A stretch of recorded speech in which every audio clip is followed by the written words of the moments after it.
C'est la question que se posent tous les maires de ces petits villages de charme. Comment faire vivre l'économie locale sans pour autant dénaturer ces lieux préservés? Alors ici, par exemple, à Saint-Véran, on a décidé de ne plus tout miser sur le ski, mais de développer aussi de l'artisanat d'excellence qui est ouvert toute l'année. À l'entrée du village, un couple de restaurateurs vient de transformer ce bâtiment en distillerie, ouverte au public. Avec ces citrons bio de Sicile, on va faire notre gin Alps, qui est un gin assez traditionnel avec une pointe de génépi. On a eu envie de créer et de développer une activité à l'année qui puisse nous occuper 12 mois sur 12 et puis surtout qui puisse nous permettre de créer des emplois à l'année dans ce milieu très touristique où finalement les postes en CDI à temps plein sont assez rares. Et je disais à Marco, vous le faites dans la casserole, vous le mettez dans un seau en inox et vous le mettez dehors pour qu'il refroidisse. Ils sont aujourd'hui 6 salariés pour produire 150 000 bouteilles par an. Là, c'est notre alcomètre qui nous permet de savoir à l'instant T à quel degré d'alcool on est quand le distillat sort de l'alambic. Il leur a fallu près de 3 ans de tests et de cuisine avec un œnologue pour mettre au point les recettes des spiritueux pour leurs alambics. Dans cette cuve ici, principale, on va faire chauffer, évidemment, ce qui va permettre de séparer l'alcool de l'eau.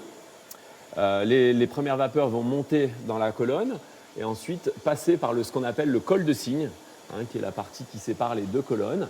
Et on va ensuite les vapeurs vont arriver dans un condensateur, c'est un refroidisseur de vapeur, et qui va transformer les vapeurs en liquide. Donc là, ce que vous goûtez, c'est fort? Là, c'est un gin à plus de 75 degrés au départ de la distillation, donc oui, c'est assez puissant. Et en alcool et en aromatique. C'est aussi le rôle d'un alambic, c'est de concentrer les alcools, mais c'est de concentrer aussi les arômes. Un savoir-faire reconnu. Leur vodka aux pommes de terre du Kyra vient d'obtenir une médaille d'or.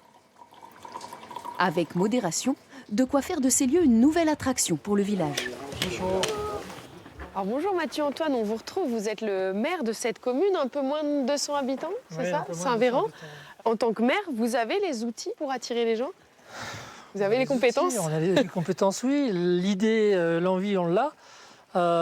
Des fois, il nous manque du financement. C'est vrai que si on avait un financement plus facile, s'il fallait moins prendre son bâton de pèlerin pour aller à la recherche de financement, on pourrait aller beaucoup plus vite. Même si on est limité par la part d'autofinancement qui représente une partie importante de notre budget. Mais les projets manquent pas. Les projets manquent pas pour essayer d'enrayer en tout cas cette désertification démographique, puisqu'on a perdu 100 habitants en 15 ans. C'est énorme, énorme. Logement, services, il faut donc construire et vite. Au cœur du village, un important chantier a débuté.